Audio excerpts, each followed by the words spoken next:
Assalamualaikum warahmatullahi wabarakatuh. Apa kabar kakak-kakak semua? Semoga kita semua dalam keadaan sehat walafiat dan Allah senantiasa memudahkan segala urusan kita. Amin amin ya rabbal alamin. Berjumpa kembali bersama saya Ustazah Masroh dalam pembelajaran jarak jauh mata pelajaran matematika kelas 8 SMP Al-Islam Boarding School Pendangsari Beber Cirebon. Pada pertemuan kedua ini kita masih akan membahas tentang bab 1 yaitu pola bilangan. Untuk itu siapkan alat tulis untuk mendukung kegiatan pembelajaran kita pada kesempatan ini. Namun sebelum kita masuk ke pembelajaran, mari kita berdoa terlebih dahulu. A'udzubillahi minasyaitonirrajim. Bismillahirrahmanirrahim. Raditu billahi rabba wa bil islami dina wa bi muhammadin nabiyya wa rasula wa bil qur'ani imama wa hukma rabbi zidni ilman warzuqni fahman amin amin ya rabbal alamin. Baiklah anak-anakku sekalian, untuk selanjutnya kita fokus pada pembahasan ya.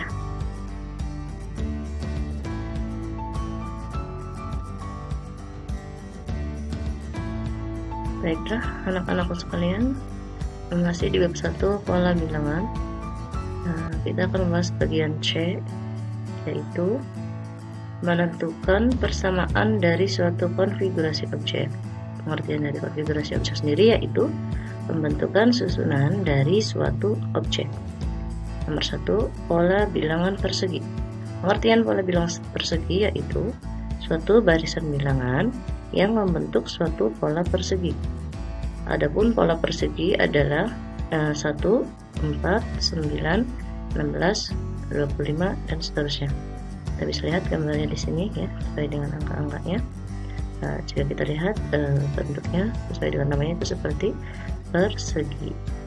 Cara mencari polanya sendiri juga sama halnya ketika kita mencari luas dari sebuah benda datar persegi, yaitu sisi kali sisi, di mana di sini angka yang 1 karena sisinya 1, maka cara mencarinya itu dengan 1 dikali 1 atau sama dengan 1 pangkat 2 sama dengan 1.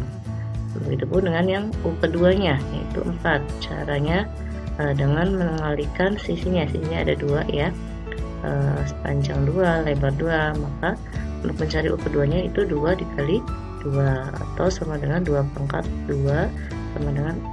Begitupun seterusnya, sehingga kita bisa menemukan suku ke n-nya rumusnya bagaimana, yaitu dengan cara memangkatkan 2 letak suku tersebut yang dicari atau n-nya ya. Jadi n-nya sama dengan n dipangkatkan 2. Kita langsung ke contoh soal ya Kak. Dari suatu barisan bilangan 1, 2, 9, 16, 25, 36 sampai ke 10, berapakah pola bilangan ke 10 dalam pola bilangan persegi? Kita langsung masukkan ke rumusnya saja ya. Jadi kita sudah menemukan rumusnya dengan cara UN sama dengan N dipangkatkan 2, maka U ke 10 nya sama dengan 10 dipangkatkan 2, hasilnya sama dengan 100. 10 dipangkatkan 2 itu sama dengan 10 dikali 10.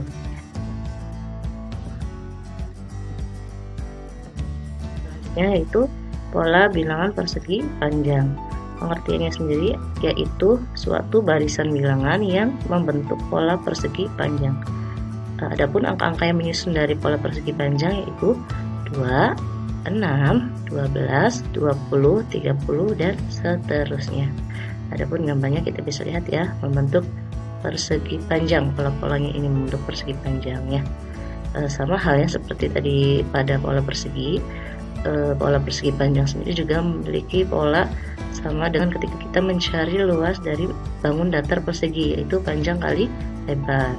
Hanya di sini dibalik ya Kak, yang harusnya panjang kali lebar menjadi lebar dikali panjang. Kita lihat ke satunya yaitu panjangnya 2, lebarnya 1, dibalik ya, jadinya 1 dikali 2.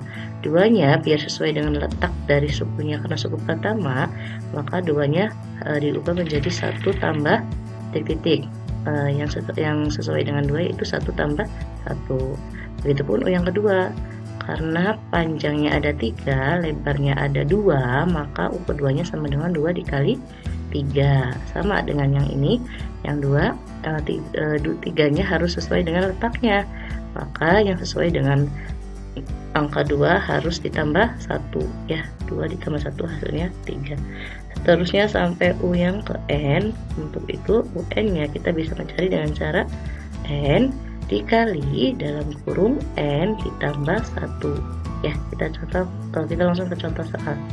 Dari suatu barisan bilangan 2, 6, 12, 20, 30 sampai ke 10, berapakah pola bilangan persegi panjang yang ke 10-nya? Langsung masukkan ke rumus.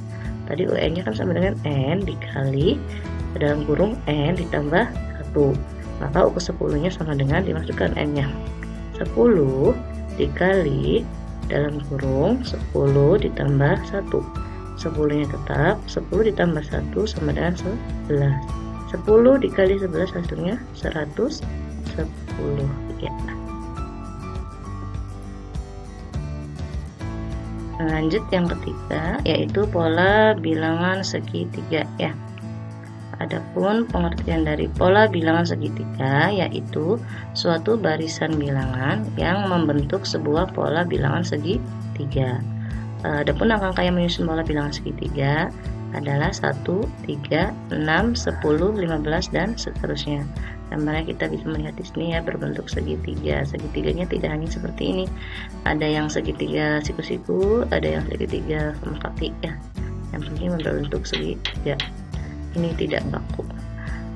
Kita bisa melihat ya, polanya juga nanti sama seperti pola bangun sebelumnya. Caranya dengan mengalihkan alas dikali tinggi dibagi 2 atau setengah alas kali tinggi ya. Di sini kita lihat pertamanya yaitu alasnya 1, tingginya itu kenapa 2? Karena ditambahkan 1, jumlah alas ditambah 1 ya. Nanti seterusnya juga seperti itu. Kita lihat yang pertama alasnya 1, tingginya 1 ditambah 1 sama dengan 2, maka setengah dikali 1 dikali 2, hasilnya setengah dikali 1 dikali dalam kurung 1 ditambah 1 sama dengan setengah dikali 2 sama dengan 1. Ini kembali lagi ke sini. Selanjutnya yang kedua, karena alasnya ada 2, maka setengah dikali alas dikali tingginya 3 dari 2 ditambah 1 ya, yang ini. Sampai seterusnya ke suku N seperti itu, rumusnya terulang-ulang. Maka kita bisa menemukan untuk UN nya sama dengan setengah dikali N dalam kurung N ditambah 1. Dan kita langsung ke contoh soal. Dari suatu barisan bilangan 1, 3, 6, 10, 15, 21, 28, 36 dan seterusnya sampai ke 10, berapakah jumlah pola bilangan segitiga yang ke 10? Sama ya, kita masukkan juga rumusnya di mana UN nya sama dengan setengah dikali N dalam kurung N ditambah 1. Maka U ke 10 nya sama dengan setengah dikali 10 dalam kurung 10 ditambah 1. Dalam kurung itu maksudnya adalah perkaliannya dikali, tapi yang dioperasikan dulu yang campur. 10 ditambah 1 hasilnya 11. Setengah dikali 10 sama dengan hasilnya 5. 5 dikali 11 hasilnya 55 ya. Selanjutnya soal-soal yang ada di buku cetak. Kakak nanti bisa lihat di halaman 30 ya, di contoh di soal nomor 1 ada tentukan banyak bola, ada pola ke N untuk N bilangan bulat positif. Di sini kita lihat U yang pertama itu 1, U yang keduanya adalah 5, U yang ketiganya 9, U yang keempatnya 13. Maka kita bisa temukan dengan cara kita ketahui dulu U pertamanya atau A-nya adalah 1, langkahnya atau bedanya dari setiap suku itu 4. Maka cara mencarinya dengan cara UN-nya sama dengan A ditambah dalam kurung N min 1 dikali B, yaitu beda tadi langkah ya. UN-nya sama dengan A-nya 1, kita masukkan 1 ditambah N-nya tetap warna N yang dicari ya, kita membutuhkan rumus UN-nya dikurangi 1 dikali 4 tadi bedanya. Maka UN-nya sama dengan 1 N dikali 4 hasilnya 4 N. Negatif 1 dikali 4 hasilnya negatif 4. 4n nya tetap karena dia karena dia mempunyai n, jadi tidak bisa digabungkan ya. Sedangkan yang satu ini ditambah negatif 4 hasilnya negatif 3 ya. Kita punya uangnya 1000, hutangnya 4000, maka masih hutang 3000. Itu contoh selanjutnya. Untuk mencari suku pertamanya sendiri, kita buktikan dengan menggunakan rumus ini, yaitu U1 sama dengan 1 ditambah dalam kurung 1 dikurangi 1 kali 4, maka 1 ditambah 1 dikurangi 1 sama dengan 0 dikali 4. 0 dikali 4 hasilnya 0, maka pertamanya itu 1. Itu pun sampai ke suku ke n tadi ya.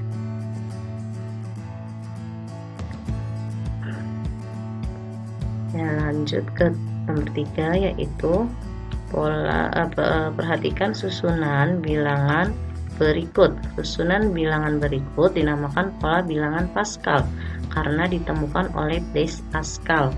Bilangan di baris kedua adalah hasil penjumlahan dari dua bilangan pada baris ke-1. Pertanyaannya, tentukan jumlah bilangan pada baris ke n pada pola bilangan Pascal berikut.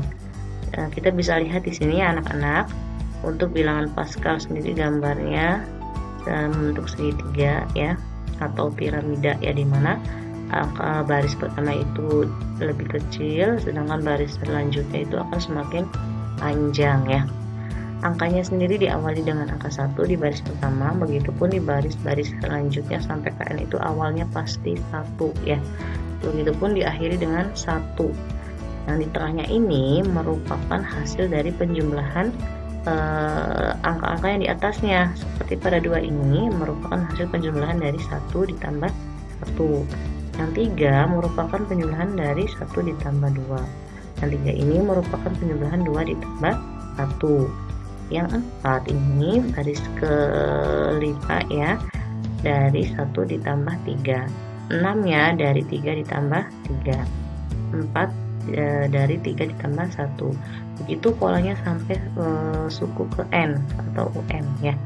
Maka kita bisa menjumlahkannya. Mana baris pertama ini jumlahnya 1 ya, karena dia sendiri atau 1. Baris yang kedua satunya ada 2, jadi hasilnya 2.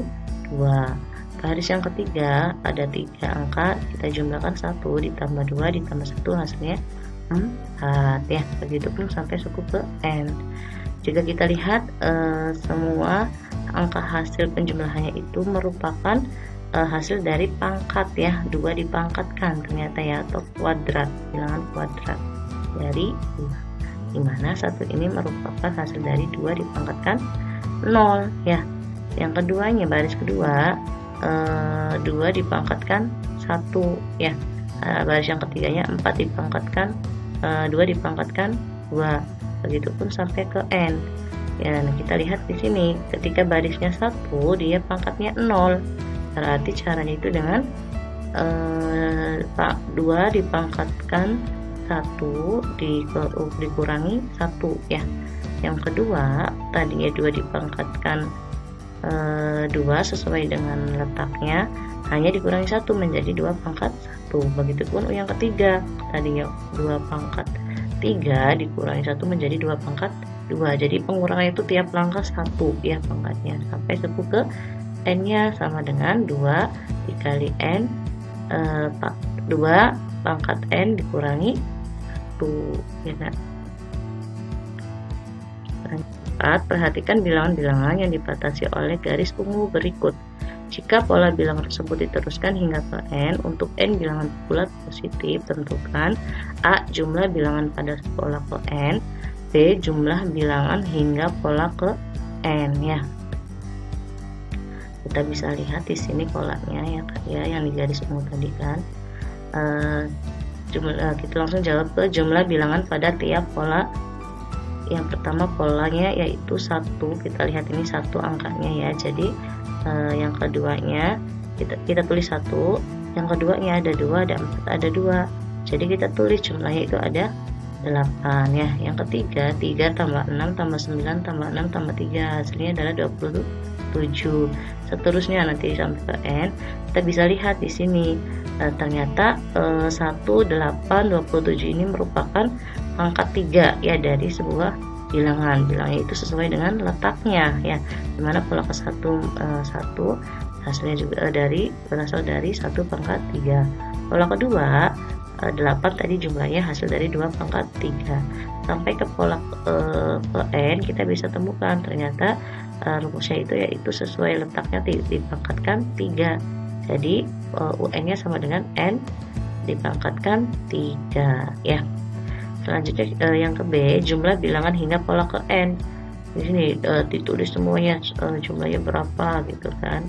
Kita bisa lihat di sini ya, kalau kita gabung-gabungkan polanya seperti ini, dia akan membentuk pola segitiga ya. Setiap garis itu, tiap baris yang diminta ini akan membentuk pola segitiga.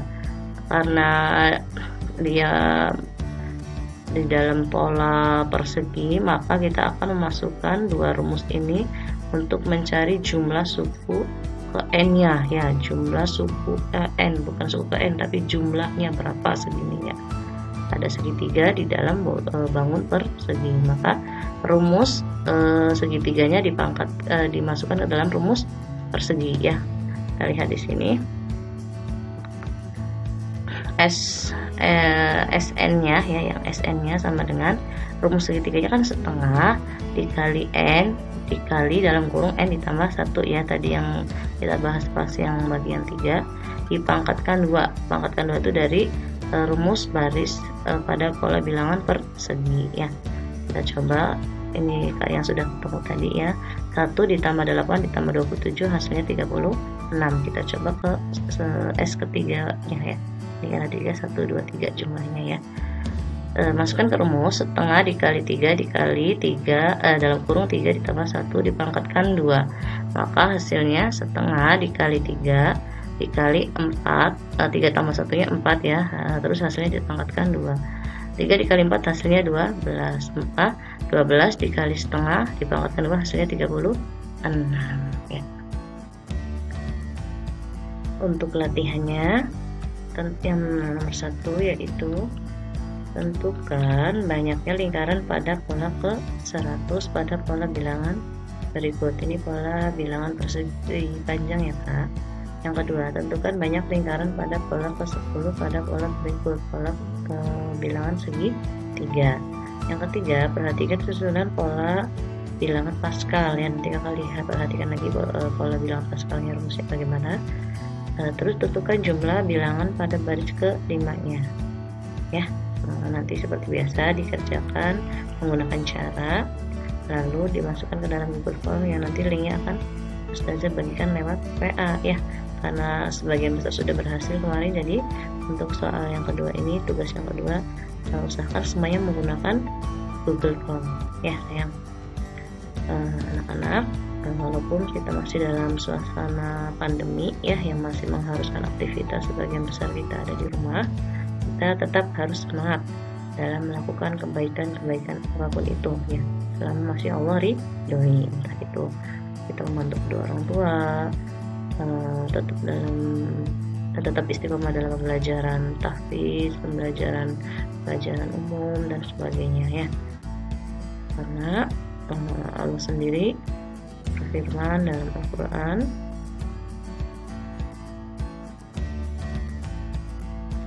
Allah berfirman dalam Quran surat Al-Baqarah ayat 148 yang artinya, dan bagi tiap-tiap umat ada kiblatnya sendiri yang ia menghadap kepadanya, maka berlomba-lombalah kamu dalam berbuat kebaikan. Di mana saja kamu berada, pasti Allah akan mengumpulkan kamu sekalian pada hari kiamat. Sesungguhnya Allah Maha Kuasa atas segala sesuatu. Jadi anak-anak semua tetap semangat ya. Demikianlah anak-anakku sekalian pembahasan pada pembelajaran di pertemuan kedua ini. Semoga anak-anak bisa memahaminya dengan baik. Adapun anak-anak yang masih belum paham, silakan bisa bertanya melalui komentar ataupun melalui WA lewat wali kelas, atau bisa juga langsung ke Ustazah Masroh. Mari kita akhiri pembelajaran pada kesempatan ini dengan bersama-sama membaca hamdalah. Alhamdulillahirabbil alamin. Kurang lebihnya Ustazah mohon maaf. Ustazah tutup dengan Assalamualaikum warahmatullahi wabarakatuh.